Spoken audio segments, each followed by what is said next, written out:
जय बोलो देवादिदेव खजराट श्री भगवान महावीर स्वामी की जय जय जय। अहिंसा परमो धर्म की जय जय जय। परम पूज्य आचार्य गुरुवर श्री विद्यासागर जी महाराज जय जय जय। बोले परम पूज्य मुनि श्री प्रमाण सागर जी महाराज की नमोस्तु गुरुवर नमोस्तु। धर्म हमारे जीवन का अंतरंग तत्व है, लेकिन वैयक्तिक स्तर पर किया जाने वाला यह धर्म जब तक सामुदायिक रूप धारण नहीं करता तब तक पल्लवित नहीं होता। इसलिए जिसका धर्म में अनुराग रहता है वह धर्मी में भी अनुराग रखता है। आचार्य समंतभद्र महाराज का ये कथन, न धर्मो धार्मिकैर बिना, बड़ा मौलिक और प्रासंगिक है। धर्मात्मा के बिना धर्म नहीं टिक सकता। इसलिए हर धर्मी अपने वैयक्तिक धर्माचार्य के साथ साथ अन्य धर्मियों का भी ख्याल रखता है। 16 कारण भावनाओं में आज अंतिम भावना हमें कुछ यही कह रही है, वह है प्रवचन वत्सलत्व। प्रवचन वात्सल्य, इस शब्द को पढ़कर मेरे मन में ये विचार उठा कि अन्यत्र साधर्मी वात्सल्य कहा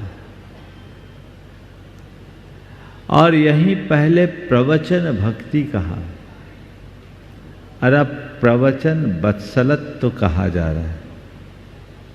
आखिर ये क्यों?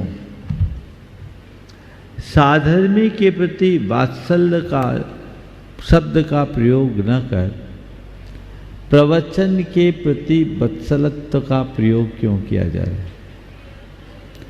जब हम प्रवचन की बात कहते हैं तो प्रवचन का अर्थ आगम होता है, लेकिन यहाँ प्रवचन शब्द से आगम न लेकर आगमानुसार आचरण करने वाले अपने साधर्मियों को लिया गया। क्यों लिया गया? केवल इसलिए कि शास्त्र के वचनों को जीवंत यदि कोई रखता है तो वो धर्मी ही रख पाता है। इसलिए जब तक धर्मी है तब तक धर्म है, तब तक शास्त्र है। बोले उनके प्रति वात्सलत्व रखो, और वात्सलत्व एक प्रकार की भक्ति है। इसलिए मैं इसे साधर्मी वात्सल्य नहीं, इसे साधर्मी भक्ति के रूप में देखता हूँ। साधर्मी के प्रति सद्भाव रखना, साधर्मी के प्रति स्नेह भाव रखना हमारे जीवन का मूल तत्व है, और यही साधर्मी वात्सल्य की श्रेणी में आता है। इसके आधार पर हम अपने व्यक्तिगत धर्म को तो विकसित कर ही सकते हैं, धर्म की परंपरा को भी आगे बढ़ा सकते हैं। तो धर्म और धर्म की परंपरा को आगे बढ़ाने के लिए हमें साधर्मी वात्सल्य जैसे गुण को ध्यान में रख करके चलना चाहिए। इसे हम देखें तो इसकी शुरुआत हम घर परिवार से करें। घर परिवार से लेकर सर्व समाज तक हमारे अंदर जब तक स्नेह वात्सल्य न हो तब तक अपने जीवन को हम सुव्यवस्थित और सुगठित नहीं कर सकते। आज 4 बातें आप सबसे कहूँगा। अगर घर परिवार और समाज में हमें सद्भाव और एकता बनाए रखना है तो 4 बातों को ध्यान रखें। सबसे पहली बात स्नेह, दूसरी बात समादर, तीसरी बात संरक्षण और चौथी बात सहयोग।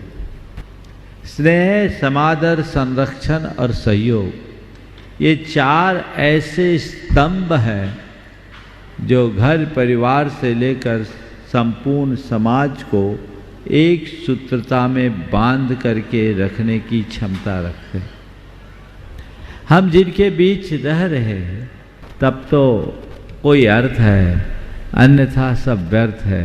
आजकल देखने में यह आता है कि लोग एक साथ रहते हैं लेकिन लोगों का एक दूसरे से कोई मतलब नहीं रहता। हम लोगों ने सुना है, जाघर प्रेम न संचरे ताघर जान मसान, जैसे खाल लुहार की सांस लेत बिन प्राण। ये बात कही गई है क्या? स्नेह के अभाव में संवाद नहीं होता और जहाँ संवादहीनता होती है वहाँ शमशानी वीरानगी ही तो छाई रहती है। ऐसे व्यक्ति चलते फिरते 100 की तरह है। दरअसल हमारे और एक 100 में अंतर क्या है? एक तरफ शिव है, एक तरफ 100 है। शिव और 100 में एक ही अंतर है, वह इकार का। एक इकार लगा दो तो शिव 100 शिव बन जाता है और इकार हटा देने पर शिव 100 बन जाता है। वो इकार है क्या? प्रेम का संचरण। आपस में प्रेम नहीं तो सब चीजें व्यर्थ है। आज के समय में सबसे ज्यादा इस प्रेम का अभाव हुआ है और उसकी वजह है हमारी सोच की संकीर्णता और घटती हुई संवेदना। हमारी संवेदनाएं दिनों दिन क्षीण होते जा रही, सोच संकीर्ण हो रही, चित्त अनुदार हो रहा है और हमारी वृत्ति स्वार्थी बनती जा रही है। तो सोच की संकीर्णता, संवेदना की हीनता, चित्त की अनुदारता और बढ़ती हुई स्वार्थ वृत्ति ने हमें एकदम रसहीन बना दिया। सब कोई मतलब से मतलब रखने, व्यक्ति निष्ठ न होकर हमारी सोच वस्तुनिष्ठ बनते जा रही है। हम हर किसी से केवल मतलब से ही मतलब रखने लगे हैं।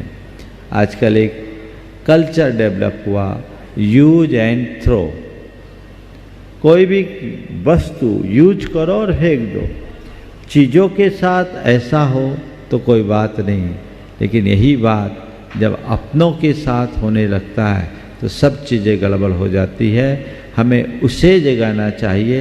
हमेशा एक बात ध्यान में रखना चाहिए कि हमारे संबंधों का आधार प्रेम और आत्मीयता है, लेकिन अब उसका स्थान आवश्यकता और उपयोगिता ने ले लिया।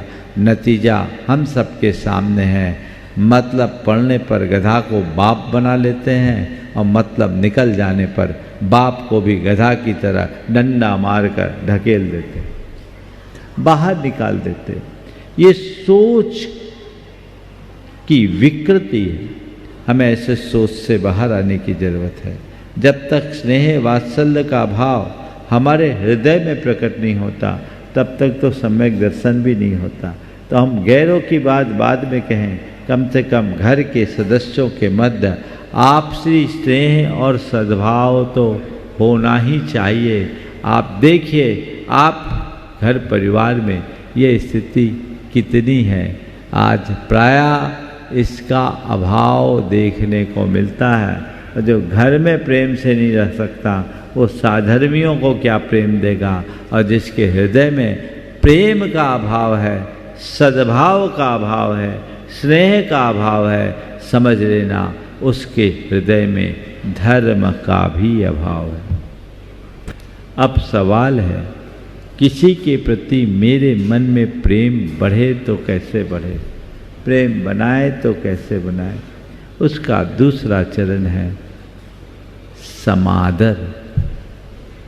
एक दूसरे की रिस्पेक्ट करो, एक दूसरे को रिस्पेक्ट दो, सबका समान मूल्यांकन करो। घर परिवार में जितने सदस्य हैं सब में एक सी योग्यता नहीं होती। कोई बहुत सक्षम होता है, कोई थोड़ा कमज़ोर होता है, किसी के पास विशेष प्रतिभा होती है, किसी की प्रतिभा कम होती है, किसी में कुछ ज़्यादा योग्यता होती है, किसी की योग्यता कम होती है, किसी की क्षमता बड़ी होती है, किसी की क्षमताहीन होती है, लेकिन आदर सबका समान होना चाहिए, क्योंकि सब के सब परिवार के अंग हैं।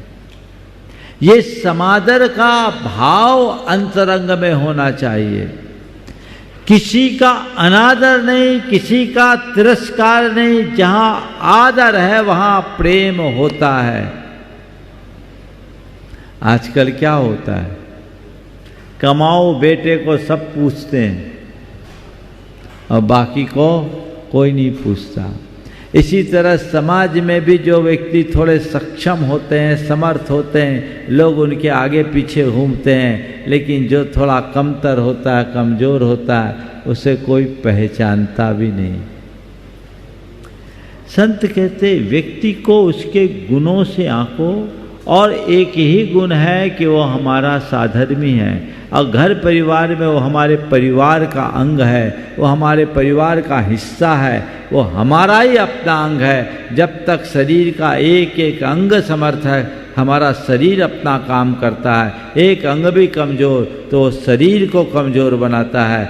ऐसे ही परिवार के हर व्यक्ति की जब तक प्रतिष्ठा है तब तक परिवार की प्रतिष्ठा है। तो परिवार की प्रतिष्ठा को बनाए रखने के लिए हमें परिवार के सदस्यों की प्रतिष्ठा बनाना पड़ेगी, और परिवार के सदस्यों की प्रतिष्ठा हम तभी बना पाएंगे जब हम उनकी प्रतिष्ठा को ध्यान में रखेंगे, उनका आदर देंगे।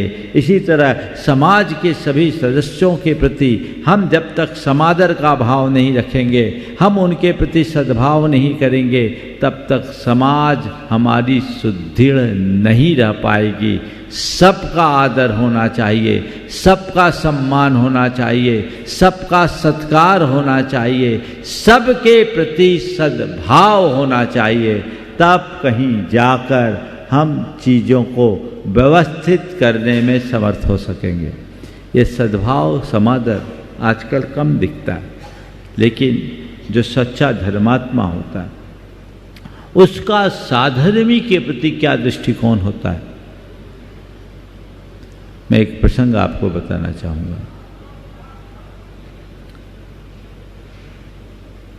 सेठ सुगंधास जी हुए हैं, नहीं, उनके पिताजी से लाला हरजस राय जी। जयपुर दिल्ली के एक बड़े सेठ थे लाला हरजस राय जी, जिन्होंने धर्मपुरा का पूरा मंदिर बनाया, और ऐसा मंदिर पूरा मंदिर बनाने के उपरांत उसकी सीढ़ियों का काम छोड़ दिया और कलश का काम छोड़ दिया। लोगों ने पूछा क्यों, काम क्यों बंद हो गया? बोले मेरे पूरे पैसे ख़त्म हो गए, अब क्या करूं? लोगों ने ढेर लगा दिया, बोले इतने रुपयों की ज़रूरत नहीं, मुझे जितने रुपए की ज़रूरत है उतने ही लूँगा, और एक से नहीं लूँगा, पूरी समाज से लूँगा। और उन्होंने हर घर से एक एक रुपये लिए, जो बचा उससे मंदिर का काम पूरा कर दिया। प्रतिष्ठा हुई, लोगों ने उनको कलश रखने के लिए कहा, बोला नहीं, मैं इसमें कलश नहीं रख सकता, क्योंकि ये मंदिर मेरा नहीं, पूरी समाज का मंदिर है, पूरी समाज का पैसा इसमें लगा, पूरी समाज का मंदिर है, पूरी समाज का पैसा लगा है, इसलिए समाज का ये मंदिर कहलाएगा और समाज ही इसका संचालन और प्रबंध करेगी। आज के बाद मेरे पीछे मेरा परिवार का इसमें कोई स्थान नहीं होगा। मैं उस हरजस राय जी की बात कह रहा हूँ जो बड़े धर्मात्मा थे। उनके पुत्र सेठ सुगंधास जी भी बहुत धर्मात्मा थे, जिन्होंने हस्तिनापुर का मंदिर बनाया। राजाओं को कभी बताऊंगा उसका प्रश्न। तो उनको सेठ हरजस राय जी के यहाँ कोई खुशी का मौका आया, और खुशी के मौके पे उन्होंने पूरे नगर में मिठाइयाँ बांटी। आप लोग क्या बोलते हैं, लावना बांटा, है ना, लावना ही बोलते हैं ना, लावना बांटा, मिठाई बांटी। जब उनके सेवकों ने मिठाइयाँ बांटी, लौटने पर सेठ साहब ने पूछा, सबको मिठाइयाँ दे दी? बोले हाँ, सब के यहाँ पहुँचा दी। कोई वंचित तो नहीं रहा? बोले कोई वंचित नहीं रहा, एक आदमी रह गया। रह गया? कौन रह गया? बोले एक आदमी चने बेचता है और चने बेचने वाला था, उसने मना कर, उसने वो रह गया। बोले क्यों रह गया? बोले उसने मना कर दिया। मना कर दिया? तुम लोग गए कि नहीं? बोले गए, लेकिन उसने मना कर दिया। बोले क्या कहा? उसने कहा सेठ साहब से हमारा आज तक का कोई व्यवहार नहीं, तो हम उन्हें क्या दें? हमने आज तक उनको कुछ दिया नहीं, तो हम उनसे ले कैसे सकते? हम नहीं लेंगे। सेठ साहब इतना सुनना था, उन्होंने कहा कोई बात नहीं, बग्घियाँ तैयार करो। बग्घी तैयार की और मिठाइयों के टोकने उनने लगवाए अपने बग्घी पर, और अपने सेवकों के साथ सीधे उस चना बेचने वाले के दुकान पर चले गए और जाते ही बग्घी से कुछ पहले उतरे और सीधे उसकी दुकान पर गए और जाते एक मुट्ठी चना फाँक गए। एक मुट्ठी चना फाँक गए और कहा प्यास लग रही, थोड़ा पानी पिलाओ। अब वो तो चना बेचने वाले के तो पांव तले जमीन खिसकने लगी कि ये क्या करे, इतना बड़ा सेठ आज मेरे दरवाजे पे आया है, वो भी अनायास, और मुझसे पानी पीने की बात कर रहा है। पानी कैसे पिलाऊं? सुराही भी टूटी सी है, कैसे पानी पिलाऊं?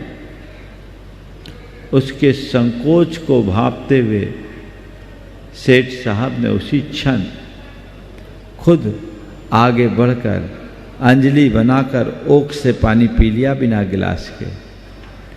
और पानी पीने के उपरांत उनका इशारा पाते ही उनके सेवकों ने मिठाइयों की टोकनी आगे कर दी और कहा ये छोटी सी भेंट है, कृपया स्वीकार कर मुझे कृतार्थ कीजिए।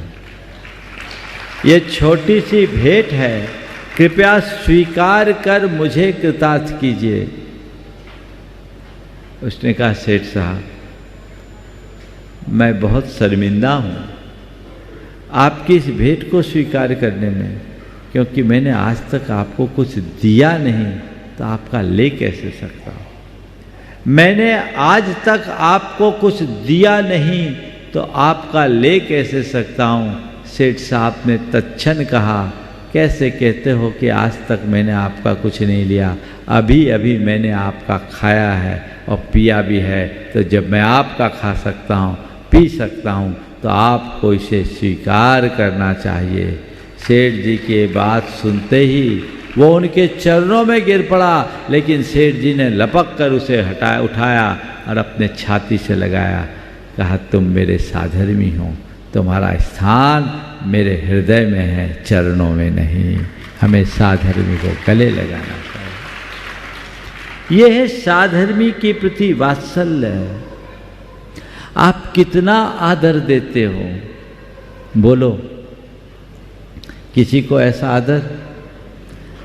ये तो साधर्मी भाई के प्रति कितने बड़े सेठ का दृष्टिकोण, तुम्हारा सगा भाई होगा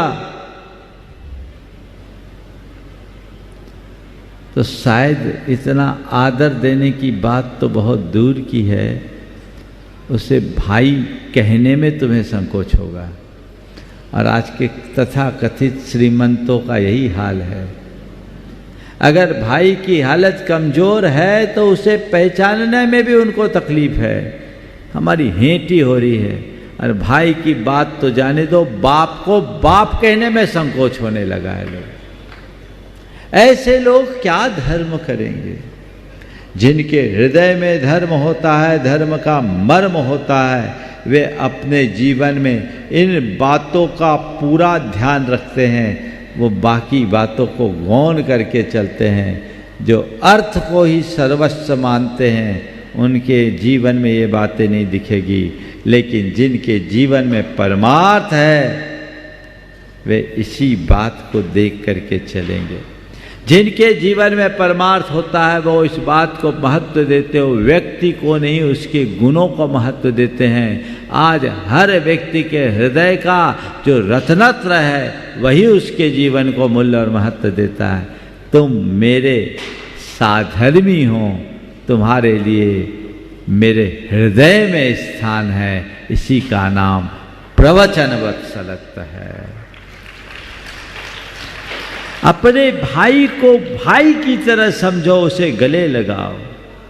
इसलिए मैं कहता हूं वात्सल्य का भाव जगाओ, साधर्मी को गले लगाओ। अंतरंग में ऐसा वात्सल्य भाव जगे और साधर्मी को गले लगाने की मनोवृत्ति अपने भीतर विकसित कीजिए।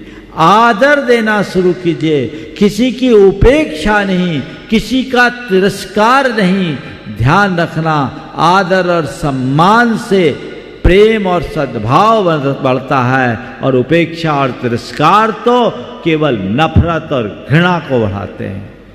समाज में प्रेम और सद्भाव की जरूरत है, घृणा और नफरत की नहीं। और प्रेम और सद्भाव को बढ़ाने के लिए एक दूसरे का आदर करना सीखना चाहिए। आजकल इसका घोर अभाव देखने को मिलता है, परिणाम भी हम सबके सामने हैं। समाज बिखर रही है, परिवार बिखर रहे हैं, घर परिवार टूट रहे हैं, हमारी शक्ति कमज़ोर हो रही है। हमें आदर देना चाहिए और हर व्यक्ति को उसी हिसाब से बढ़ाने की कोशिश करनी चाहिए। हम खुद बढ़े, औरों को बढ़ाने का प्रयास करें। ये चीजें जीवन में आनी चाहिए। आप कितने भी बड़े हो, लेकिन आपका बड़प्पन तभी है जब छोटों को भी अपने साथ लेकर के चले। मैं अक्सर कहता हूं, बड़ा आदमी वो नहीं जिसके पास बड़े साधन हैं, बड़ा आदमी वह है जिसके पास आने वाला कोई भी व्यक्ति अपने आप को छोटा महसूस न करे। तुम्हारे बड़े होने का यही प्रमाण है। तुम्हारे पास आने वाला व्यक्ति अपने आप को छोटा महसूस न करे तब तुम बड़े हो। और वो कब होगा? जब साधारण से साधारण व्यक्ति को भी तुम सम्मान दोगे, समादर दोगे, उसको उसके योग्य स्थान दो। ये साधर्मी वात्सल्य का एक महत्वपूर्ण अंग है। सद्भाव, स्नेह सद्भाव हो, अंतरंग में सकारात्मकता होगी तो कभी भी उपेक्षा नहीं करोगे। सम्मान से, स्नेह सद्भाव से हम हर व्यक्ति का हृदय परिवर्तन कर सकते हैं। और उपेक्षा और तिरस्कार से हम अपने को भी बैरी बना लेते हैं। तो हमें सम्मान और सद्भाव की मनोवृत्ति अपने अंतरंग में जगानी चाहिए। वो मनोवृत्ति जगेगी, जीवन धन्य होगा। देखिए, अगर मन में सद्भाव है, मन में सम्मान है, तो बिगड़ा से बिगड़ा व्यक्ति भी कैसे लाइन पर आता है, बिगड़ी से बिगड़ी स्थिति भी कैसे सही होती। ये घटना फलटन की है, महाराष्ट्र की। फलटन का एक बड़ा धर्मात्मा परिवार था। उसके प्रमुख 7 प्रतिमाधारी थे, लेकिन संयोग से उसी परिवार में एक सदस्य कुसंग का शिकार होकर व्यसनी बन गया और इतना बिगड़ा कि एक वेश्या के घर जाके रहना शुरू कर दिया। आप कल्पना कर सकते हैं कि एक व्रती का पोता बिगड़ जाए और वेश्या के घर रहे, क्या स्थिति होगी। पूरे परिवार को बड़ा दुख हुआ, और परिवार ने एक प्रकार से उससे पूरा नाता तोड़ दिया। एक लंबे अंतराल के उपरांत उस परिवार में कोई खुशी का मौका, विवाह का प्रसंग आया। सभी रिश्ते नातेदारों को आमंत्रित किया गया। परिवार के प्रमुख जो व्रती दादाजी थे, उन्होंने एक दिन अपने पुत्रों को बुलाया और पूछा, सबको आमंत्रित कर लिया? बोले हाँ, सभी को बुलाया। बिगड़े हुए बेटे का नाम लेते हुए पूछा, उसको बुलाया? बोले दादा, उसको क्यों बुलाएंगे? उस कलमुहे को बुलाकर हम किसी को क्या मुंह दिखाएंगे? उसने अपने आप को इस लायक रखा कहाँ है जो हम उसको बुला सके? दादाजी ने कहा कि नहीं, खून के रिश्ते इस तरह से नहीं भुलाए जाते। वो अपना ही बेटा है। मैं तुम सबको आदेश देता हूं, तुम जाओ और उसको बुला करके लाओ। दादाजी, लोग क्या कहेंगे? मैं कह रहा हूं ना, लोग क्या कहेंगे इसका अभी कोई विषय नहीं। जो मैं कह रहा हूं ये करना तुम सबका कर्तव्य है। उनका व्यक्तित्व इतना प्रभावी था कि कोई उनकी बात को काटने की हिम्मत नहीं रखता। ठीक है, आप कह रहे हो तो हम जाते हैं। एक सदस्य गया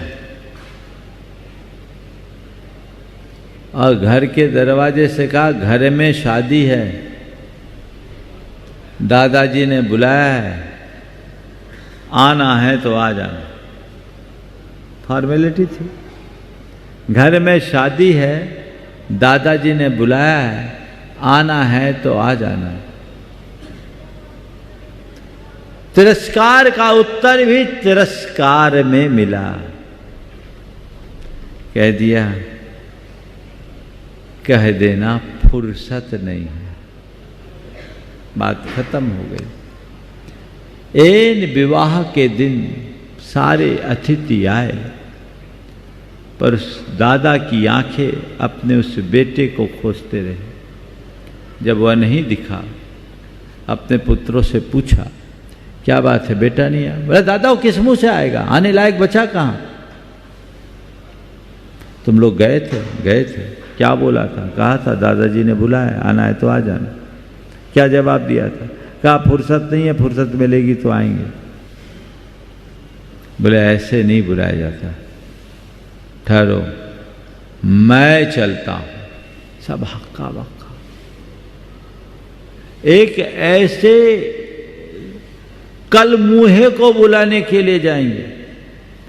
एक व्रती व्यक्ति जिसका समाज पूरा आदर और सम्मान करती है, वो एक वेश्या के घर अपने बेटे को बुलाने जा रहे हैं। पर किसी की चली नहीं, वो सीधे उसके घर की ओर बढ़ चले। गए, तब तक भनक लग गई, पूरे शहर में हलचल। दूर से दादा को आता देख उसके मन में बड़ा उथल पुथल, क्योंकि हृदय में दादा के प्रति श्रद्धा तो थी। वो दरवाजे पर पहुंचे, उसके पहले वो नीचे उतरा, दंडवत होकर दादा के चरणों में गिर पड़ा। आंखों से आंसू की धार अविरल बहने लगी। अपने आंसुओं से दादा के चरणों को प्रक्षालित किया। उसके दादा ने उसे उठाया और कहा, बेटा घर चल, शादी। बेटा घर चल, शादी है। उससे कुछ कहते नहीं बना, करते नहीं बना। एक ऐसा चुंबकीय आकर्षण सा हुआ, मुग्ध होकर उनके पीछे चल बैठा, चल पड़ा। उसने कहा, दादा मुझे माफ करना, दादा मुझे माफ करना, मैंने आपकी प्रतिष्ठा को मिट्टी में मिलाया, फिर भी आपके हृदय में मेरे लिए इतना बड़ा स्थान। मैं अभिभूत हूं। मेरा मन मुझे अंदर से धिक्कार रहा है। दादा आप मुझे अवसर दो, आज के बाद अब आपके नाम को कहीं से कलंकित नहीं होने दूंगा और आज से मैं अपनी सारी बुराइयों को छोड़ता हूँ। और वो आया तो फिर लौट कर नहीं गया, उनके घर में आया और आगे बढ़ा, अपने जीवन को उन्नत बनाया। यह है प्रेम की ताकत। किसी को बदलना है तो प्रेम से बदल सकते हो, घृणा से तो केवल घृणा बढ़ेगी। आदर दोगे तो आगे बढ़ोगे, सद्भाव रखोगे तो जीवन बदलेगा। घृणा करोगे, उपेक्षा करोगे, तिरस्कार करोगे तो सब उल्टा होगा। कदाचित किसी को राह पर लगाने के लिए एक कृत्रिम उपेक्षा प्रकट करना अलग बात है, लेकिन उसे अंदर से तिरस्कृत करना कतई अच्छी बात नहीं। ये परिवर्तन किया जा सकता है, ये कोई कल्पना नहीं है, सत्य घटना है। मैंने ये घटना आचार्य विद्यानंद जी के एक पुस्तक में पढ़ा था, बहुत पुरानी बात, लेकिन बड़ी प्रेरक है। एक दूसरी घटना मैं बताता हूँ जो मेरे संपर्क के एक व्यक्ति के जीवन में घटी। प्रेम कैसे परिवर्तन करता है। एक युवक जो अपने कारोबार को बढ़ाने के सिलसिले में मुंबई चला गया, मुंबई में व्यापार बहुत बढ़ाया, करोड़ों रुपया कमाया, लेकिन वो वहाँ एक बार गर्ल के चक्कर में फंस गया। बार गर्ल समझते ना, बार बाला के चक्कर में फंस गया, करोड़ों रुपया मिटा दिया, उसके नाम कई संपत्तियां खड़ी कर दी। उसकी धर्मपत्नी को यह पता लगा। धर्मपत्नी ने मुझसे कहा, महाराज मैं क्या करूं। स्वाभाविक तौर पर कोई स्त्री अपने आगे किसी दूसरी औरत को स्वीकार कैसे सकती है, और ऐसा होना भी नहीं चाहिए। जब मुझसे उसने कहा, मैंने कहा तुम क्या चाहती हो। बोले महाराज मेरे पति हैं, मैं उन्हें सुधारना चाहती हूँ, मैं उन्हें रास्ते पे लाना चाहती हूँ, क्योंकि अगर रास्ते पे ला सकती हूँ तो केवल मैं ही ला सकती, कोई और नहीं, आप मुझे रास्ता बताइए। मैंने कहा तुम्हारी सोच बहुत अच्छी है और मुझे प्रसन्नता है और भरोसा भी है कि ऐसी सोच से तुम उसे रास्ते पे ला सकती। मैंने कहा देखो, अगर वो भटका है तो राह पर लाना होगा, पर राह पर लाने के लिए तुम्हें प्रेम देना होगा, क्योंकि स्वाभाविक है ऐसी हरकतें सुन करके तुम उसकी उपेक्षा करोगे, तिरस्कार करोगे, और वो जहाँ जाएगा वहाँ उसको प्रेम मिलेगा। नतीजा ये होगा कि तुम्हारे तिरस्कार से तिरस्कृत होकर तुमसे दूर होता जाएगा और उससे आकर्षित होकर उसके निकट जाता जाएगा। फिर तुम उसे लौटा नहीं पाओगे और तुम्हारे बच्चे हैं, तुम्हारा परिवार है, सब कुछ तहस नहस हो जाएगा। अभी शुरुआत है। ऐसी घड़ी में तुम्हें बहुत धैर्य, संयम और सकारात्मकता का परिचय देकर अपने प्रेम और सद्भाव को मेंटेन करने की आवश्यकता है। उसे मेरी बात जम गई और उसने अपने पति के सामने तय कर लिया कि उसकी बात मुझे करनी ही नहीं। पूर्व की अपेक्षा और प्रेम देना शुरू किया और मन में भाव एक ही, मैंने उससे कहा कि तुम एक ही भावना भाव कि मेरा पति रास्ते पर आए, मेरा पति सही रास्ते पर आए। कुछ ऐसा चमत्कार हुआ कि एक दिन उसने खुद ने कह दिया, मैं क्या करूं, मैं फंस गया, मैं क्या करूं, मैं फंस गया हूं, मैं उससे निकलना चाहता हूं। तब उसने मन ही मन कहा, यही तो मैं चाहती थी। धीरे धीरे उसे समझाया और कहा, चलो महाराज के पास चलते, रास्ता पूछते हैं। उसे लेकर मुझसे पूछा। मैंने उससे कहा, सबसे पहला काम ये करो कि अपना स्थान परिवर्तित करो। बिजनेस का जमा जमाया बिजनेस था, बहुत बढ़िया कारोबार था, स्टॉक एक्सचेंज का काम था। उसने मुंबई से अपने आप को कोलकाता शिफ्ट किया, तुरंत फॉलो किया, क्योंकि वो अंदर से समझ रहा था कि मैं फंसा हूँ।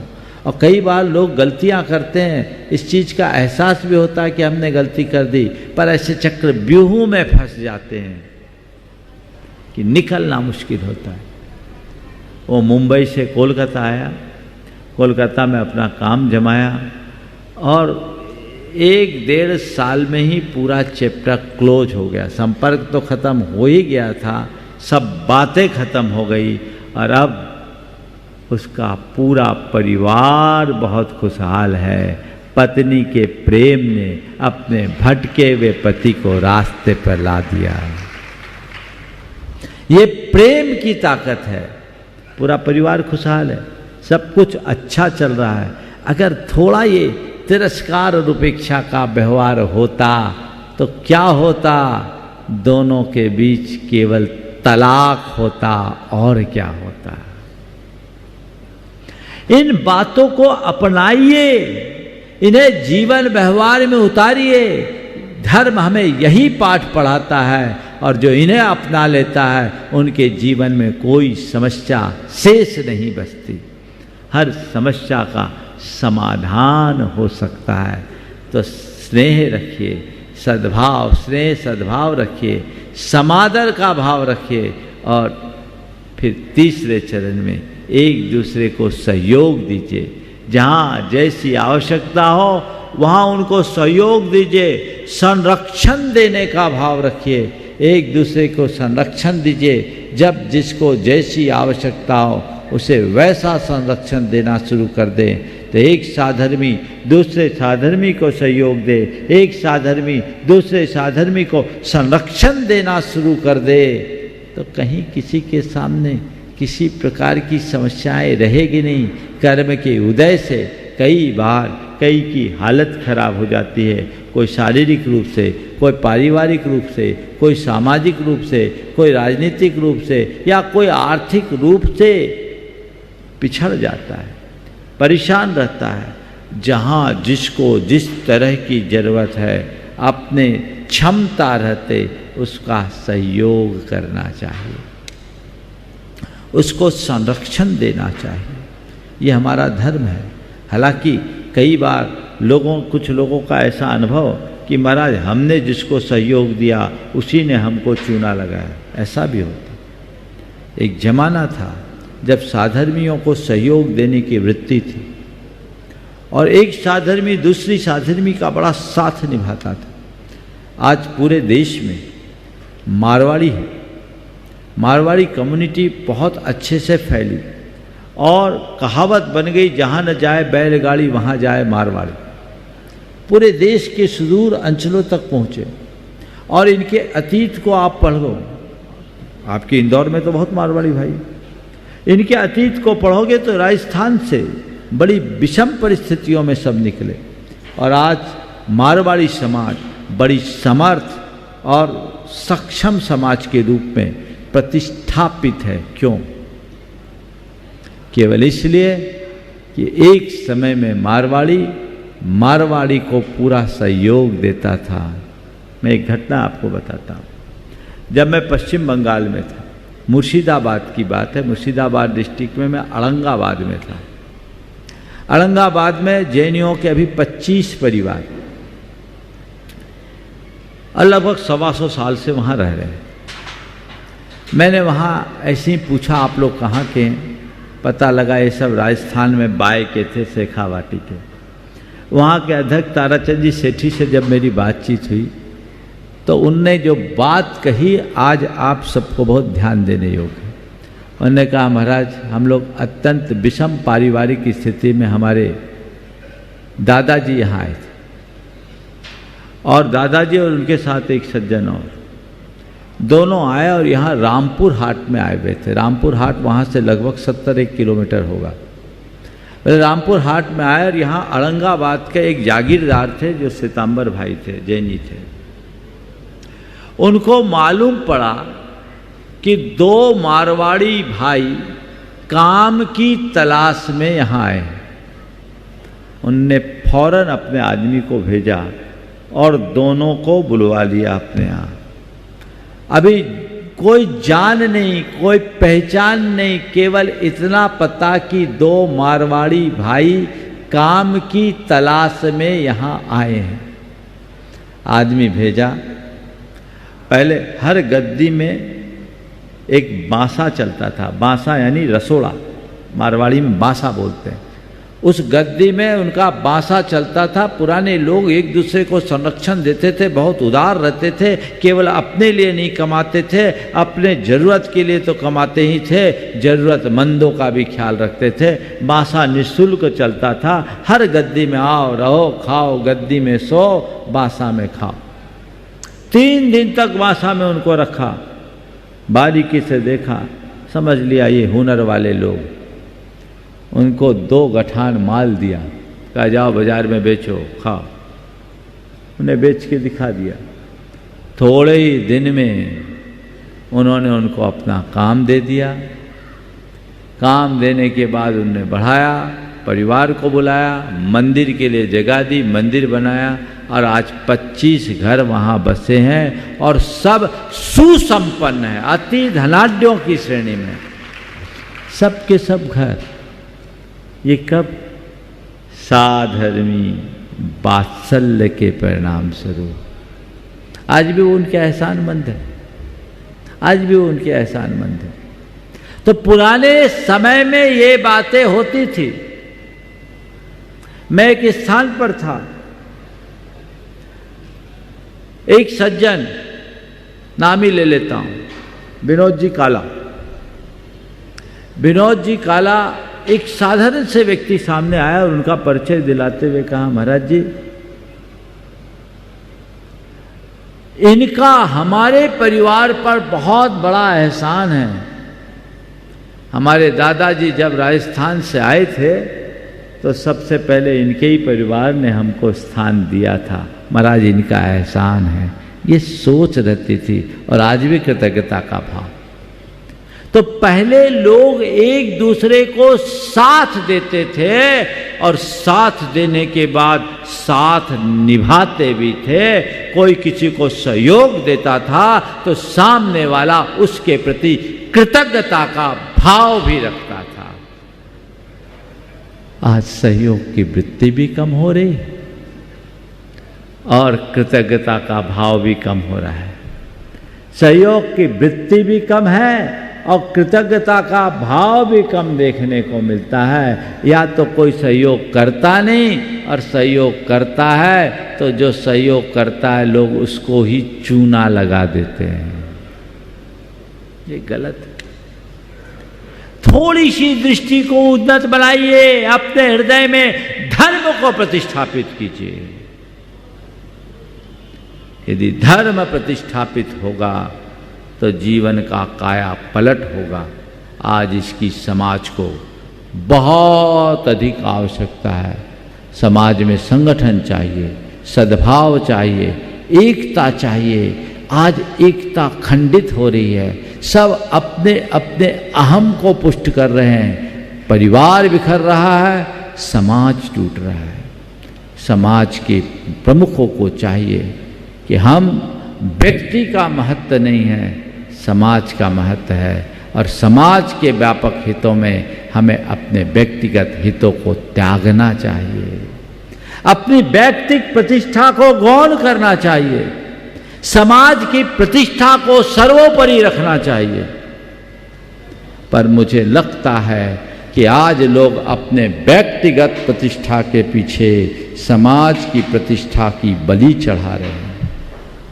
बंधुओं, विगत दिनों मैंने एक बात आप सबके बीच रखी थी, आज पुनः मैं दोहराना चाह रहा हूँ। तुम्हारी समाज की प्रतिष्ठा तार तार हो रही है, इसके जिम्मेदार आप हो। जो भी वर्ग जिम्मेदार है उसे अपनी जिम्मेदारी से समाज की प्रतिष्ठा को पूर्ण करने के लिए आगे आना चाहिए।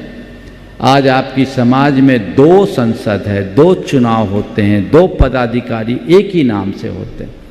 मैंने एक प्रस्ताव दिया था, एक पक्ष ने आकर के अपना समर्पण कर दिया, लेकिन दूसरे पक्ष में अभी तक उनके कान में जूं नहीं रेंग रही है।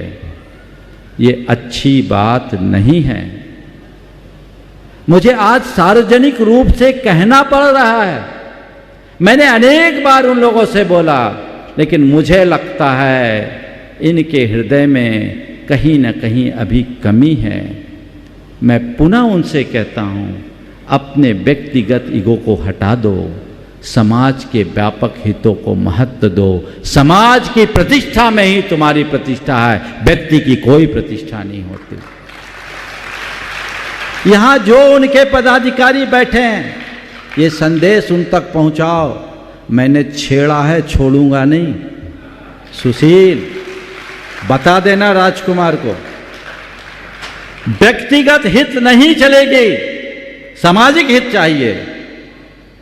और मैंने तो एक ही प्रस्ताव दिया, दोनों पक्ष अपना अपना त्याग पत्र दे और संस्था के संविधान के अनुसार नया चुनाव करा ले। जिसको समाज पसंद करे वो कर ले। एक संस्था के नाम पर दो दो कमेटी किस अर्थ में? क्या चाहते आप? समाज को अपनी बपौती बना के चलाना चाहते हो क्या? अगर समाज तुम्हें स्वीकारती है तुम बने रहो, और नहीं तो समाज जिसको स्वीकारती उसको तुम स्वीकार करो, क्योंकि तुम समाज के अंग हो, समाज तुम्हारे अंग नहीं है। तुमसे समाज नहीं, समाज से तुम हो। जब तक समाज का वजूद है तुम्हारा वजूद है, व्यक्ति का कोई वजूद नहीं होता। ये संदेश पहुंचा देना। और कल उत्तम क्षमा का दिन है, सद्बुद्धि आए तो आ जाना। और समाज से मैं कहता हूं, जब तक दो संसद है तुम लोग एक को भी वोट मत देना। अगर चुनाव का प्रस्ताव आए ये लोग न माने तो कहना जो गुरुओं की बात नहीं मानते हम ऐसी संसद को भी नहीं मानेंगे, क्योंकि समाज की संसद से बड़ी धर्म की संसद है। ये ताकत आपको दिखाना पड़ेगा। चंद लोगों के अहंकार के पीछे समाज के हितों की बलि नहीं होनी चाहिए। ये आपकी जिम्मेदारी है। इनका मनोबल तोड़ना पड़ेगा। कुछ लोगों का ये भ्रम है कि हम समाज को जैसा चाहें चला लेंगे। ये भ्रम खंडित होना चाहिए। उनको आगे आना होगा, बुद्धिजीवी समाज को परिचय देना होगा। आज समाज की स्थिति यह है कि आप लोग गुरुओं के चरण धोओगे, पूजा करोगे, बातें नहीं मानोगे। समर्पित भाव होना चाहिए, और इतना तो समय लगना ही नहीं चाहिए। हम जैसों को इतना कहने का अवसर ही नहीं आना चाहिए। 10 तरह का दिमाग, ये बन जाएगा वो बन जाएगा। क्यों लगाते हो दिमाग? तुम्हारी बपौती है क्या समाज? जिस भाव से सामाजिक संसद का निर्माण किया गया उस भाव की पूर्ति होनी चाहिए, और इंदौर की समाज को एक अच्छा संदेश देना चाहिए। ये उदाहरण मत दीजिए कि महासमिति 2 हो गई, ये उदाहरण मत दीजिए कि विद्वत परिषद 2 हो गए। अरे वो 2 हो गए, 2 हो गए, हम क्या सबको 2 करना चाहते हैं? कहीं से तो एक करने का संदेश जागृत कीजिए। अगर यहां से एक की शुरुआत होगी तो दूसरी शुरुआत होगी, फिर तीसरी शुरुआत होगी। हम अपवाद का उदाहरण न दे, आदर्श देकर, आदर्श प्रस्तुत कर एक अच्छा उदाहरण बने, ये प्रयास करना चाहिए। मेरा सबके प्रति सद्भाव है। मैं किसी एक पक्ष की बात नहीं करता, लेकिन जिसने आकर के अपना समर्पण दिखाया उसका उल्लेख तो मुझे करना पड़ेगा। तुम्हें 4 बार मैंने अलग से कह दिया, तुम्हें समझ में नहीं आता। और जो ऐसी बातें नहीं समझते उनको फिर यहां आने का मतलब क्या है? क्या भक्ति दिखाते हो तुम लोग? किस मोह में पड़े हो? किस सत्ता की आसक्ति और अभिमान रखते हो तुम लोग? ध्यान रखना, समाज के आगे किसी की नहीं चलती। और समाज को मैं पुनः कहता हूं, समाज को जागरूक होना चाहिए। मुंह देखी पंचायत मत करो। अगर कोई ऐसा करते 2 चुनाव क्यों? और तुम लोग भी कैसे दोनों को वोट दे आए? जनता कैसे बुद्धू है? कैसे वोट दे आए? 2 को दोनों का बहिष्कार कर देते, बुद्धि ठिकाने लग जाते। 6 बरस हो गए, चल गया, अब नहीं चलने दूंगा।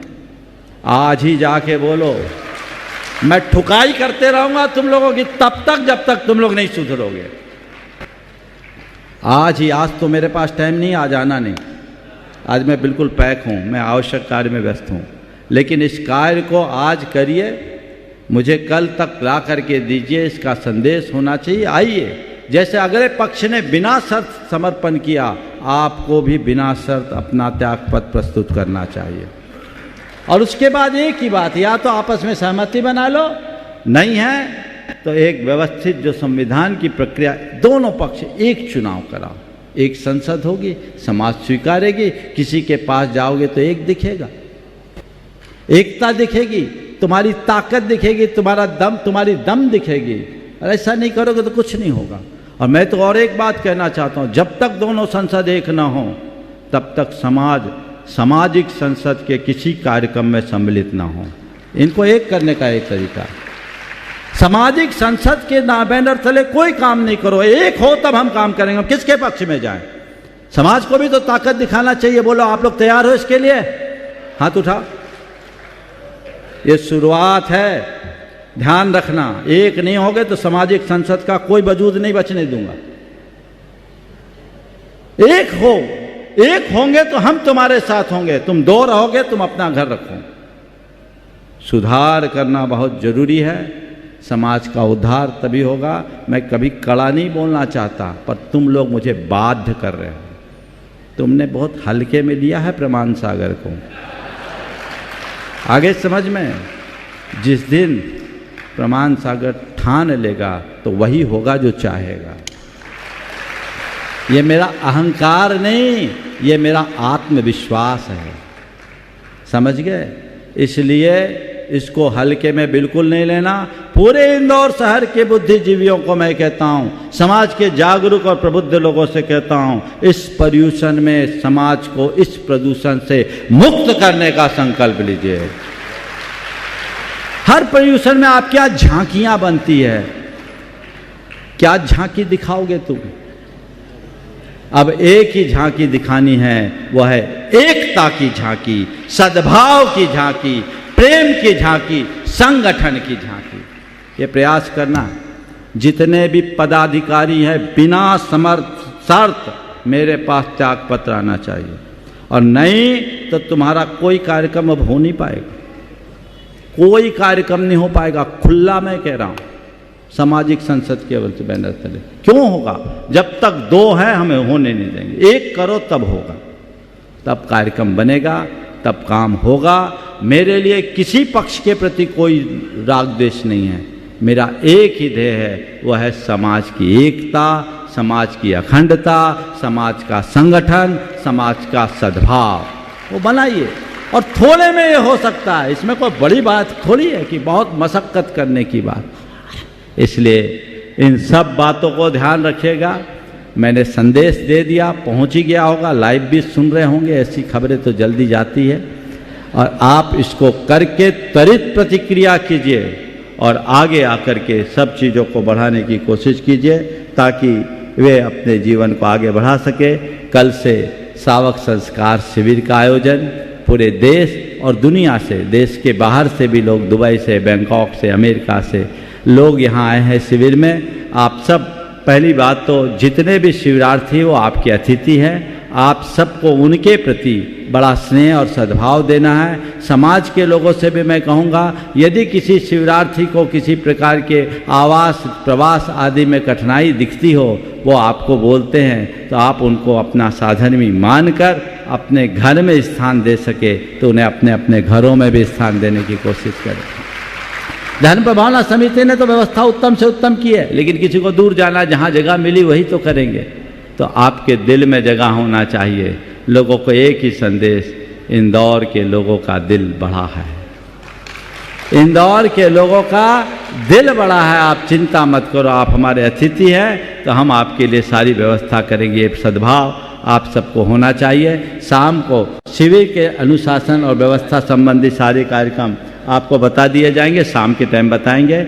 मिशन 10D जो आप सबको सुलभ है, ऑनलाइन भी उपलब्ध है प्रामाणिक समूह के द्वारा, वह आप उसका लाभ ले सकते हैं और अपने जीवन को आगे बढ़ा सकते हैं। बंधुओं, 16 कारण का आज ये अंतिम प्रवचन तब सार्थक होगा जब हम सद्भाव को अपने हृदय में जगाएंगे। और जैसा कल कहा, इस 16 कारण के ऊपर पूरी एक पुस्तक जीवन विकास की राह जिसमें 16 कारण के 16 प्रवचन हैं। आप उसका लाभ लेके औरों को उससे लाभान्वित कर सकते हैं। समय हो गया, यहीं पर विराम। और सूचनाएं भैया जी देंगे। बोलिए परम पूज्य आचार्य गुरु श्री विद्यासागर। सभी आप मेरे साथ दोहराएंगे मंगल भावना को। मंगल मंगल मंगल होए जगत में सब मंगलमय होए। मंगल मंगल हो ये जगत में सब मंगलमय हो। इस धरती के हर प्राणी का मन मंगलमय हो। इस धरती के हर प्राणी का मन मंगलमय हो। कहीं क्लेश का लेस रहे ना दुख कहीं भी हो। कहीं क्लेश काले से रहे ना दुख कहीं भी हो। मन में चिंता भय न सतावे रोग शोक नहीं हो। मन में चिंता भय न सतावे रोग शोक नहीं हो। नहीं बैर अभिमान हो मन में क्षोभ कभी नहीं हो। नहीं बैर अभिमान हो मन में क्षोभ कभी नहीं हो।